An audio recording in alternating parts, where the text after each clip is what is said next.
बहुत समय पहले की बात है। एक नदी के किनारे एक गुरु अपना गुरुकुल बनाकर रहा करते थे, जहां पर बहुत सारे शिष्य उनसे शिक्षा लेने आया करते थे। गुरु के शिक्षा देने का तरीका भी बड़ा ही अनूठा था। गुरु अपने शिष्य को सबसे पहले उपदेशों के माध्यम से शिक्षा देते थे। उसके बाद उनसे उन उपदेशों को अनुसरण करने के लिए कहते थे। फिर उन्हें उस ज्ञान को अपनी दिनचर्या में उतारने को कहते थे। एक बार एक धनवान सेठ अपने पुत्र को लेकर गुरु के पास आया और उनसे प्रार्थना करते हुए कहा, गुरुदेव, आप मेरे पुत्र को गुरुकुल में रख ले और इसे आप अपने अनुसार शिक्षा दे। इसे यहां पर बिल्कुल भी ऐसा नहीं लगना चाहिए कि यह किसी धनवान सेठ का बेटा है। इसे आप बिल्कुल साधारण शिष्य की तरह ही ज्ञान देने की कृपा करें। सेठ, ज्ञान इसी तरीके से प्राप्त किया जा सकता है। जब तक तुम अपने आप को दूसरों की तरह ही एक साधारण इंसान नहीं समझोगे, तब तक तुम किसी भी तरह का ज्ञान प्राप्त नहीं कर सकते। ज्ञान प्राप्त करने का सबसे पहला कदम यही होता है। अब तुम चिंता मुक्त होकर यहां से जा सकते हो। आज से तुम्हारे बेटे की जिम्मेदारी मेरे कंधों पर है। इतना कहकर गुरु सेठ के बेटे का हाथ थामकर नदी की ओर चल दिए। गुरुकुल के बाकी सभी बच्चे उस सेठ की तरफ ही देख रहे थे। सेठ और उसका बेटा पहनावे ओढ़ावे से बड़ा ही धनवान प्रतीत हो रहा था, जिस वजह से गुरुकुल के सभी बच्चे सेठ के बेटे की तरफ आकर्षित होने लगे थे। जब गुरुदेव उस सेठ के बेटे को लेकर नदी किनारे टहल रहे थे, तब अचानक सेठ का बेटा फूट फूट कर रोने लगा, क्योंकि अभी वह सिर्फ 12 वर्ष का ही था और 12 वर्ष की आयु में उसके पिता उसे यहां छोड़कर चले गए थे। यह सदमा वो बच्चा सहन नहीं कर पा रहा था। उसे नहीं पता था कि उसके पिता उसकी भलाई के लिए उसे गुरु के यहां छोड़कर गए हैं। जब गुरु ने उसे रोते हुए देखा तो कहा, बेटा, आज मैं तुम्हें चुप नहीं कराऊंगा। हो सकता है आज मैं तुम्हारे आंसू पोंछ दूं, लेकिन कल फिर तुम अपने आप को अकेला पाओगे, क्योंकि इस संसार में हर इंसान अकेला ही आता है और उसे अकेला ही जाना पड़ता है। और जो इंसान इस सत्य को जितनी जल्दी स्वीकार कर लेता है, वह इंसान उतनी जल्दी आत्मज्ञान के रास्ते पर निकल जाता है। जो इंसान अकेले रहना सीख लेता है, वही खुद को जान पाता है, वही खुद से प्यार कर पाता है। और जो खुद से प्यार करना जानता है, वह किसी के भी जाने का अफसोस नहीं करता, क्योंकि वह जीवन के सत्य को भली भांति जानता है। आज भले ही तुम्हें यहां कुछ भी अच्छा नहीं लग रहा, पर धीरे धीरे तुम यहां के माहौल में ढल जाओगे। शुरुआत में तुम्हें समस्या आ सकती है, लेकिन कुछ दिनों के बाद तुम इसे आत्मसात कर लोगे। फिर तुम्हें यही जगह अपने घर जैसी लगने लगेगी। शाम का वक्त हो चला था। नदी के दूसरे किनारे पर सूरज छिपने लगा था और अपनी लालिमा पूरे आसमान में बिखेर रहा था। बहुत ही सुंदर दृश्य था और गुरु शिष्य को अपने साथ लेकर गुरुकुल में वापस लौट आए। उस शिष्य को भी सांत्वना मिली, क्योंकि गुरु की आंखों में एक अभूतपूर्व शांति थी। और जब हम किसी एकांतवासी गुरु की आंखों में वह शांति देख लेते हैं, तो हमारे हृदय से भी सारा भार हट जाता है, मन एकदम निर्मल हो जाता है। जब सेठ का बेटा रात्रि का भोजन करने के लिए भोजन कक्ष में पहुंचा, तो आसपास के सभी शिष्य उसके पास आने लगे। उन सभी को पता था कि ये एक अमीर सेठ का बेटा है और अगर हम इससे दोस्ती कर लेते हैं तो उससे हमारा बहुत फायदा होने वाला है। यही सोचकर गुरुकुल के ज्यादातर शिष्यों ने उसे घेर लिया था। बस कुछ बच्चे जो अकेले रहने का महत्व समझते थे, जो दिखावे में विश्वास नहीं करते थे, वो उस सेठ के बेटे के पास जाने की बजाय अपना पूरा ध्यान खाने पर लगा रहे थे और एकांत में बैठकर अपना भोजन कर रहे थे। कुछ दिनों के बाद सेठ के बेटे की गुरुकुल के ज्यादातर बच्चों के साथ दोस्ती हो गई। अब वो गुरुकुल में उन बच्चों के साथ घूमता, उन्हीं के साथ अपना ज्यादातर समय बिताता। आखिरकार वह एक अमीर सेठ का बेटा था, सुख सुविधाओं में पला हुआ था। आसपास बहुत से दास और दासियां होते थे। आसपास अपने मित्रों से घिरे होना, वही दिनचर्या उसने इस गुरुकुल में भी अपना ली थी। ऐसा नहीं था कि गुरु को यह सब पता नहीं था, पर गुरु उसे अलग तरीके से ज्ञान देना चाहते थे। बच्चों को ज्ञान आप उपदेश देकर नहीं दे सकते, उन्हें साक्षात्कार कराना होता है। उसके बाद उन्हें वो बात समझ आती है जो आप समझाना चाहते हैं। गुरु को यह बात पता थी कि अगर मैं इसे बोलकर बताऊंगा तो यह कभी समझ नहीं पाएगा। मुझे इसे दिखाना होगा, इसे एहसास करवाना होगा कि अकेले रहकर तुम अपनी शक्तियों को जान पाओगे। ये सीख देने के लिए गुरु एक दिन उस शिष्य को अपने साथ एक ऊंची चोटी पर ले गए। चोटी पर पहुंचकर गुरु ने उस शिष्य से कहा, अब तुम्हारा ज्ञान पूरा हो चुका है। बस एक आखिरी रात तुम्हें यहां पर बितानी होगी। उसके बाद अगले दिन शाम को मैं तुम्हारे घर तुमको पहुंचा दूंगा। वो बच्चा तो ये सुनकर बहुत खुश हो गया कि अब मैं वापस अपने घर चला जाऊंगा। फिर से मेरे नौकर चाकर सारी भोग की वस्तुएं मेरे पास होंगी। उस शिष्य ने गुरु से पूछा, गुरुजी, मुझे आज रात आप यहाँ छोटी पर क्यों रहने को कह रहे हैं? आखिर मुझे कौन सा आखिरी ज्ञान यहाँ से मिलेगा? यहाँ पर चट्टान के पीछे तुम्हें छिपकर बैठना होगा। यहाँ पर रोज रात को एक बाज आता है, बस तुम्हें उस बाज को देखना है, बहुत गौर से देखना है, हर गतिविधि देखनी है। और उस बाज को देखने के बाद अगले दिन अगर तुम उस बाज की खूबियां मुझे बता पाए तो मैं तुम्हें तुम्हारे घर वापस भिजवा दूंगा। सुबह आने से पहले एक बात पर और ध्यान देना है। एक चरवाहा यहाँ पर अपनी बकरियों को चराने के लिए आता है। तुम्हें उन बकरियों की गतिविधियां भी देखनी है। याद रखना, बाज की गतिविधि रात को और बकरियों की गतिविधि सुबह। अगर तुम दोनों की गतिविधि ध्यान से देखकर मुझे बता पाए तो तुम इस गुरुकुल से हमेशा के लिए आजाद हो जाओगे। तुम्हारा ज्ञान पूरा हो जाएगा। मैं तुम्हारे पिता को कह दूंगा कि ये बच्चा हमारे गुरुकुल का सबसे ज्ञानी बच्चा है। ये कहकर गुरु अपने गुरुकुल में वापस लौट आए और वो बच्चा वहीं पर उस चट्टान के पीछे रुका हुआ उस बाज का इंतजार करने लगा। काफी वक्त बीत जाने के बाद वहां पर एक बाज अपने बच्चों के साथ पहुंचा।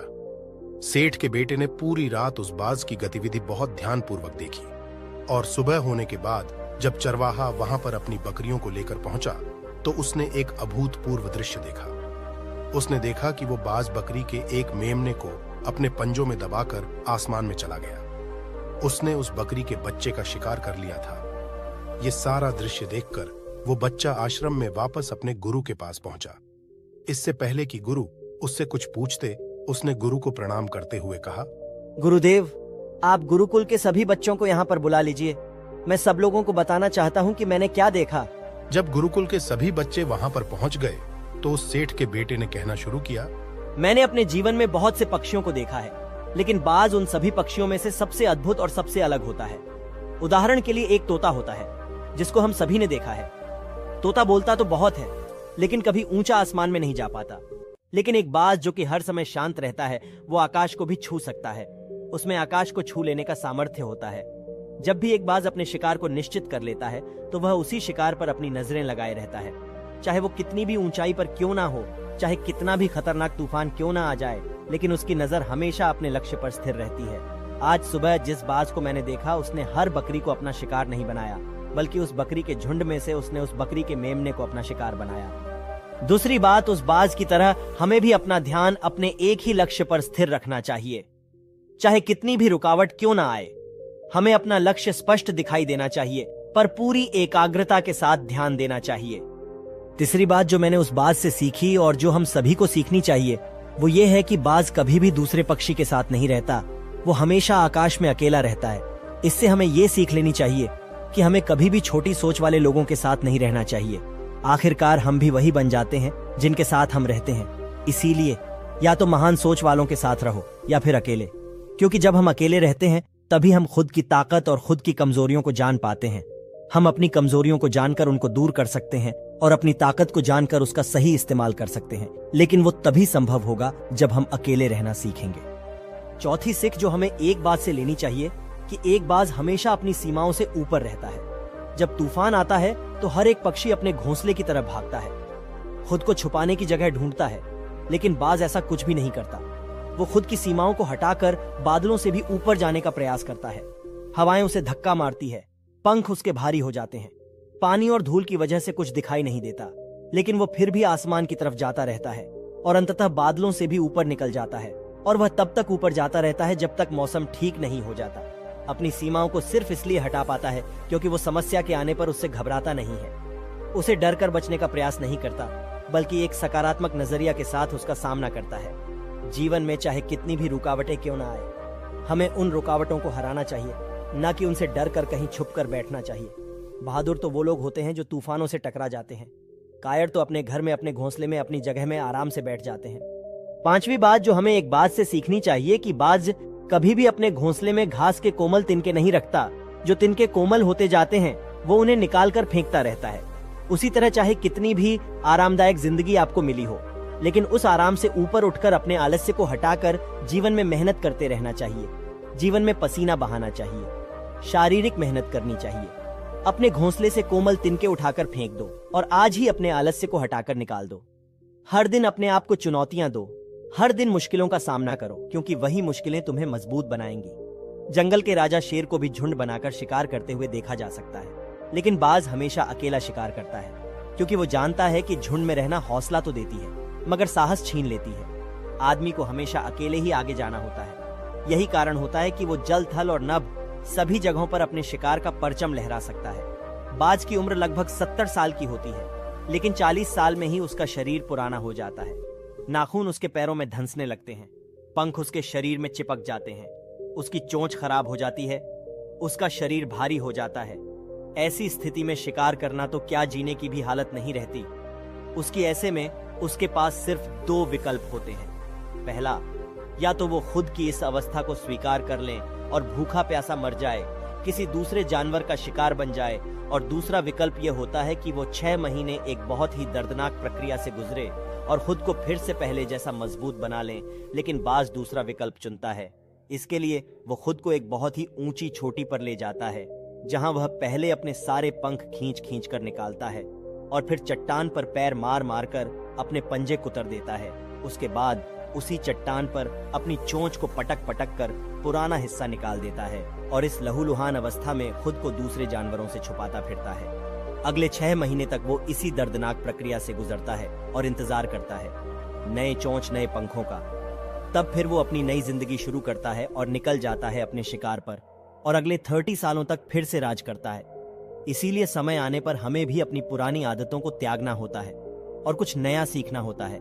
समय के साथ बदलना होता है, अपने आप को तैयार करना है, वरना हमारा भी शिकार हो सकता है, हम भी पीछे रह सकते हैं। इसके बाद सेठ के बेटे ने बकरी की विशेषता बताते हुए कहा, बकरी हमेशा झुंड में चलती है। उन्हें झुंड में एक साथ चलने से हिम्मत मिलती है, लेकिन जैसे ही उन पर शिकार होता है वैसे ही वो बकरियां तितर बितर हो जाती हैं।